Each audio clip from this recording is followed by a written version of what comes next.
Un voyage maintenant sur les traces de Marco Polo, le long de la route de la soie. Ça se passait, vous allez voir, des caravanes de plusieurs milliers de chameaux. C'était au XVe siècle.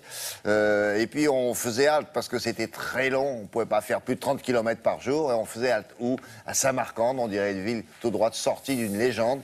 Et Alban Mikosi, notre correspondant à Moscou, s'est dit il faut que je vous montre ça au moins une fois. Et bien justement, il s'y trouve ce matin. Bonjour Alban. Bonjour William, bonjour à tous. Il y a des lieux comme ça dont le simple nom est déjà une invitation au voyage, au rêve. Ce matin, bienvenue, oui, bienvenue à Samarcande. Samarcande, la capitale de Tamerlan, le cœur de la route de la soie. C'est ici que se rencontraient Orient et Occident. Nous sommes en Asie centrale. Je vous propose de voir la découverte de la ville, mais aussi des activités que l'on peut y proposer aux touristes qui sont souvent des Français. Allez tout de suite, le reportage fait avec Patrice Acheret. Faire de Samarcande la plus belle ville qui soit. Voilà le projet de l'empereur Tamerlan.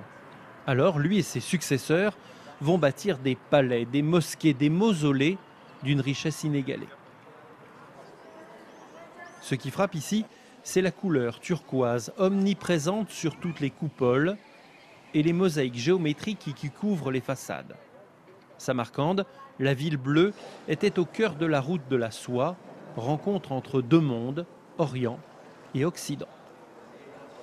C'est un peu comme quand on va à Venise, quand on va au musée des Offices, on a les jambes coupées, on a les jambes qui flagellent parce qu'il y a une grande émotion.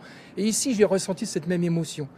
Dès le 8e siècle, ici, les inventions se transmettent. Ainsi, le papier de soie qui vient de Chine. Ici, on a un récipient avec de l'eau, voilà. Une fois tamisé, il reste l'écorce sur le tamis. Voilà, ça fait le papier de soie. Et le papier rêche. Regarde. Ah, il a perdu de l'épaisseur. Le secret de la finesse du papier, c'est le polissage final à la pierre d'Alain. Un papier de soie qui peut se conserver plusieurs siècles, ainsi qu'en témoignent les manuscrits que l'on trouve en Ouzbékistan. C'est fantastique de penser que ces papiers ont 200-300 ans et qu'ils vont retrouver une autre jeunesse et continuer dans le temps. Et selon la légende, Imam pouvait lire ce Coran du haut des minarets.